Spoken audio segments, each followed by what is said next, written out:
Pagbasa sa banal na Ebanghelyo ayon kay San Maria. Papuri sa iyo, Panginoon. Noong panahon yun, ang 11 ay nagpunta sa Galilea, sa bundok ay tinuro sa kanila ni Jesus.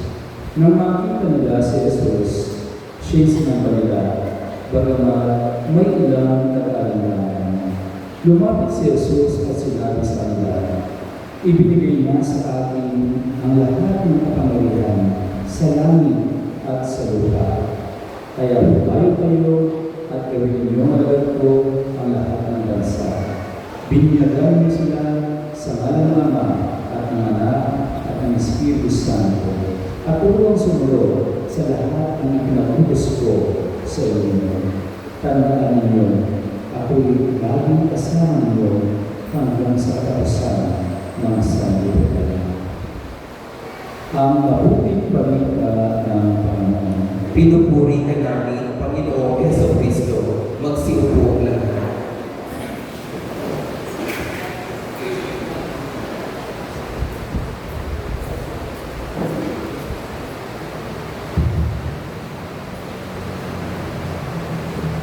Today we are on the 7th Sunday of Easter. At sa lingkod ito ay Ascension Sunday. Pili ko ba i-greet ang mga katabi ng Happy Ascension Sunday? Sige po. Sa lahat ng happy kayo ang mukhang malungkot. Kayo ang mukhang problemado. Yung lahat ng tiyat ng ngipin na, kung ay bumi-bumi yan, sige po, pakita ko ninyo, yung may ngipin, yung ating pabalik sa kanila. 1, 2, 3, go. Happy Ascension Sunday. Maliban dito, today is World Day of Communication. Ito po yung tinatawag natin social communication, social media, or software, katulad ng TikTok, Facebook, FB, katulad ng Internet, katulad ng Instagram, at iba pa. Naalala ko isang kwento sa isang hospital, merong naghihingalo. Kaya ang ginawa ng doktor, tinatawag niya ang tatlong anak ng pasyente ito, pati ang kanyang misis. At meron siyang itinabilin sa kanyang mga anak. Sabi ng ama, anak, ikaw ang bunso, ikaw lang bahala sa kasal. Sabi naman sa ikalawa, o anak, ikaw naman ang bahala sa UST. Sabi naman sa panglo, o anak, ikaw lang ang bahala sa UP. Nagula, yung doktor, sabi niya, ang yaman-yaman ng anak ng pasyente ito. Meron siyang Lasal, meron siyang UP, meron siyang UST. Narinig yun ng misis ng pasyente. At sumunod siya sa kanya, Dok, hindi ko kayanan. Sa umayan, dental naman po ang aking asawa. Siya po ay nagtitinda ng fishball sa Lasal, sa UST, at saka sa UP.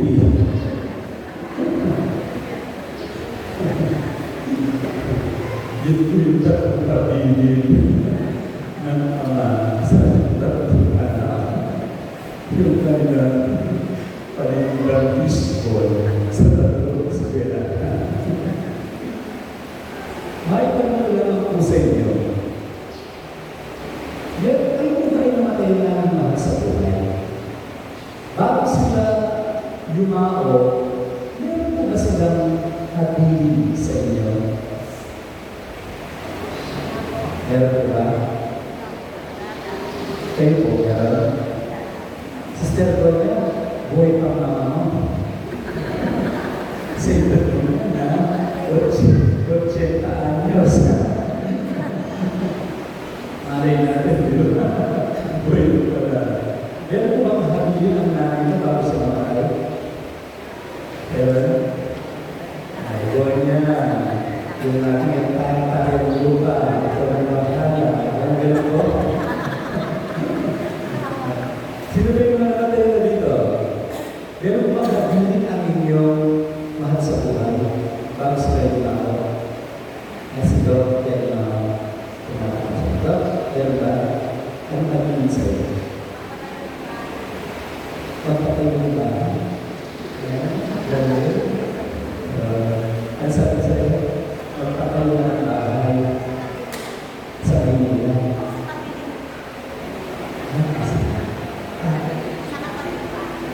Sa Manila. At nagawa na po. Kalakpan na natin. Napakasesa sa kanila kapag natutupan mo yung mga kahilingan na yung mga sa buhay. Ako yung kahilingan ng aking mga magulang para lifetime na ata. Kasi bago yung ako ang aking aral sa kananay, palagi ko nang sinasabi, Father, ang sabihin ko sa iyo kapag wala kami, huwag mong papabayaan ang iyong mga pamangkin. Kapag meron ng kapatid na kailangan, ito rin ang mahal. At alam mo kami, ito magkakapatid. Kaya meron parang kapatid sa amin ng aming mga magulang ay nakaharap sa isa-isa. Magmahalan kayo. Kapag meron kayo problema, pag-usapan ninyo. Kaya, hanggang ngayon po, 19 years na lumao ng aking nanay, 4 years na lumao ng aking tatay, is nasa buhay ko namin. Sinusunod namin kung ano ang kanilang pamilya. Sina Mr. and Mrs. Crisosto, naghahatin po ba ko? Meron po, meron po makakilin na yung aking asyenta dito sa Tantro, pagkakitin yung magkakapatid, bahagi na niyo si Father Jesus. Grabe ka na. Kenapa? Kenapa kamu sa last testament na?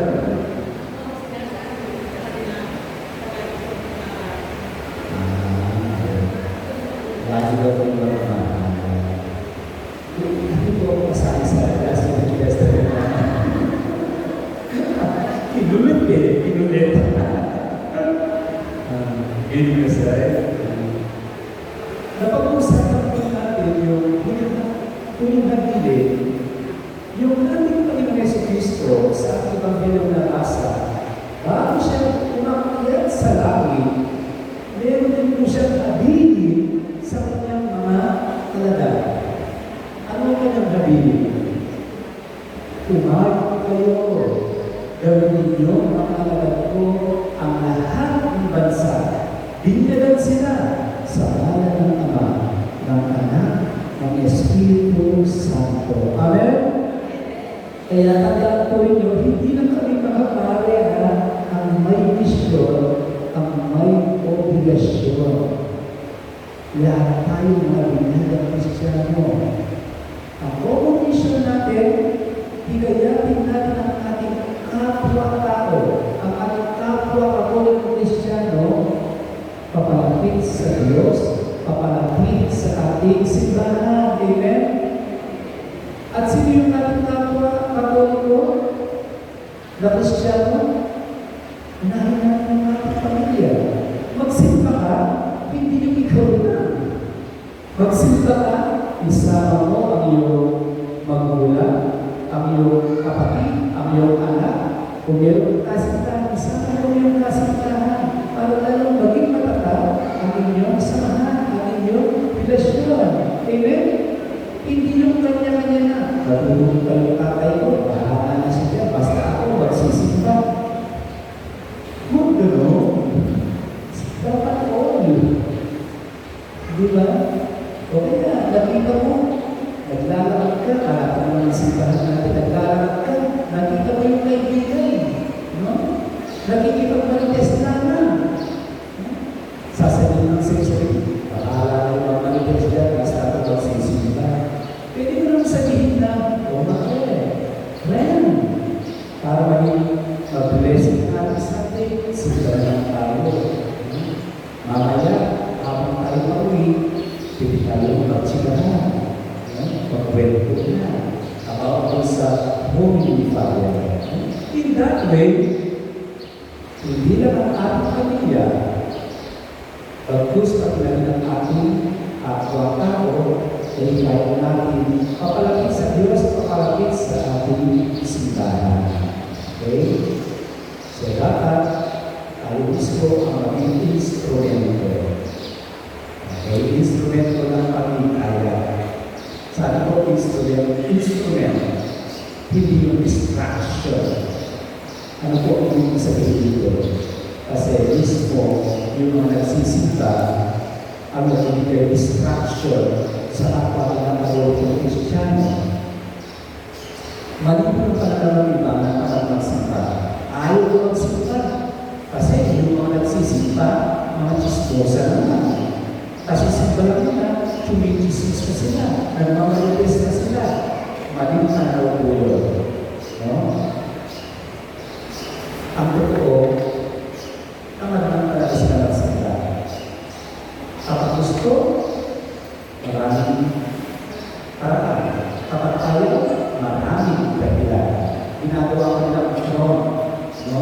Yung iba, yung lahat, yung ibang katulad yung nagsisimba ng marites naman.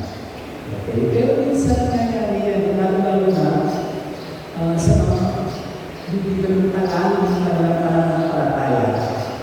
No? Meron sila nakita nagsimba, pagkatapos na magsimba, tumichika, okay, nabulong na sa pindongan, diba? Minsan, nakaka-distract sa kapwa natin katulad ng Kristiyano. Yun ang dapat natin iwasan. Kung gusto mo mag-instrumento para mahikayat ang ating kapwa, papalapit sa ating parokya, simbahan, sa Diyos, maging instrumento ka ng pagbibihan. Maging instrumento ka ng kabanalan. Amen? Ngayon po ay World Day of Communication. Ito po yung tinatawag natin social media. Naalala ko po 6 years ago, almost 6 years ago. Di ba nagkaroon ng pandemic? If I'm not mistaken, year 2020, pandemic time. Lumabas. Actually, udah lang lumabas sa dating parokya sa Cruz. Tapos, magpunta ko ito, kasaksikan na rin ang pandemic. Bawal lumabas, kaya yung mga tao, iilan lang yung nagsisimba. Kasi kung nyo yun, meron ang distancing. Kaya, kung dumating ako dito, mapigilan mo yung mga nagsisimba. Tapos lahat naka-face mask. Hindi mo alam kung bumi yung nagsimba. Hindi mo alam kung kompleto yung ipin. No? Hindi mo alam kung babae yung nagsimba kasi may naka-face mask. No? Madiban lang kung naka-dress. Tapos, ang daming mga ko. Ang daming mga police na nasa mga checkpoints. No? Kaya ang hirap lumalungkot. Isa yan sa mga challenges na naranasan ko kung ako ay maasan dito sa ating parokya. Iilan lang yung mga nagsisimba. Sabi nila sa atin, Father, ang dami nagsisimba dati sa parokya natin. Totoo po yun kasi ang dami ng barangays. Diba? Kung hindi mo nagkakamali, pumilya sa kaunta dito, no? Sentro, kapag may special occasions, dito. Yung mga bilang nila, dito. Kahit naman sa gana, ay kung kami sige, sa gana talaga. No? Kaya lang dumating yung pandemic, na hati-hati na yung parokya, naging tatlo yung pare, naging tatlo yung parish priest. Apat na yung barangay dito, apat yung barangay doon, apat yung barangay doon. Diba?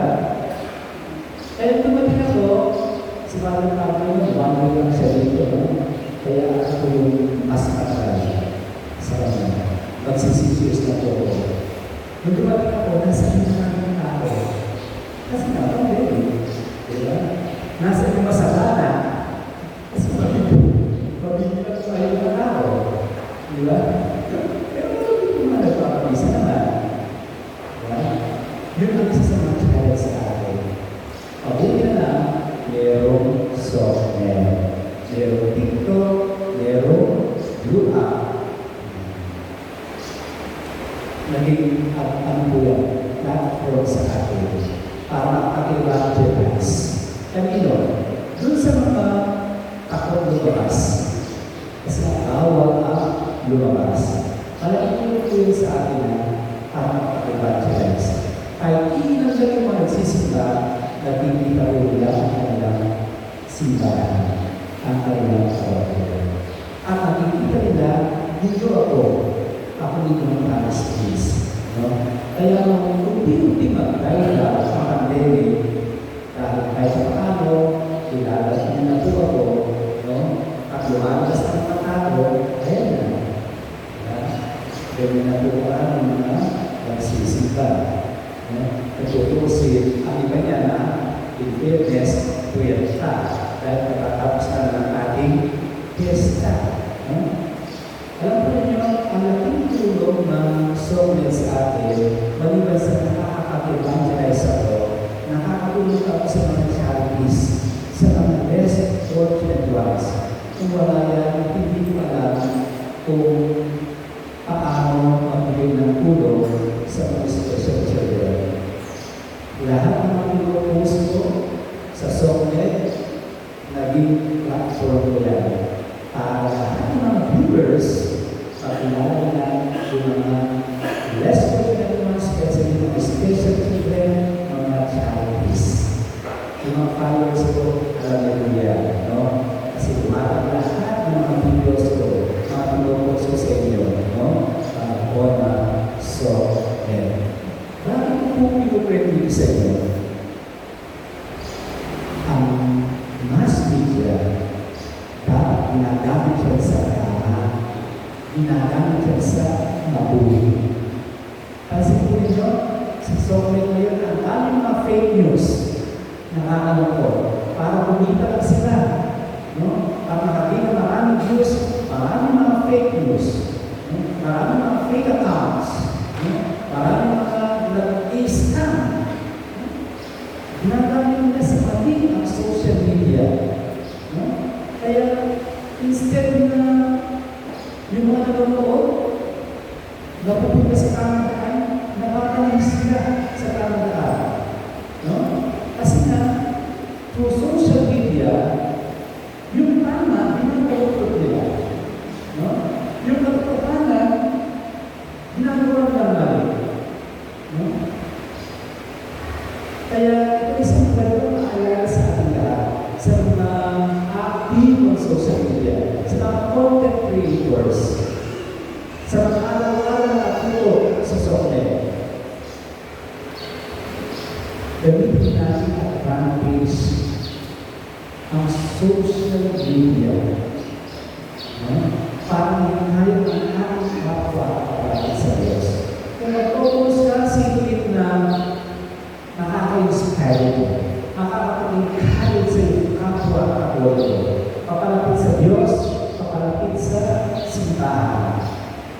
Hindi yung mag-focus ka, no? Yung mga kayo pa sa akin, pinagdaan nyo, yung luhaan nyo, ipopost ko. Tapos magpaparaan ka sa kapatid mo, ang ingay-ingay ng video okay mo. Instead of sa barangay,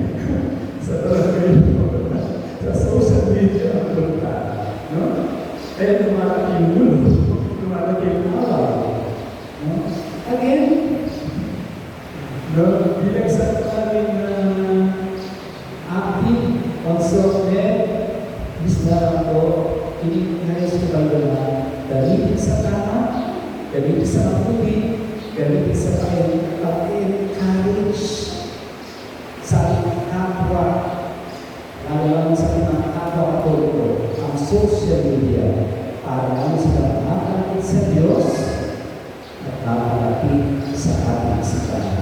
In that way, nagagawa natin, natutupad natin ang abin ni Jesus sa bawat isa sa atin. Lumayo kayo, ikayatin ninyo ang lahat ng bansa. Dindagan sila sa ngalan ng Ama, ng Anak, ng Espiritu Santo. Amen? Amen.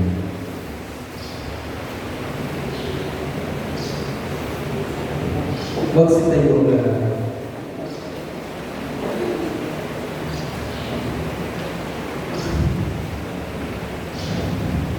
Sumasampalataya Sa Diyos ang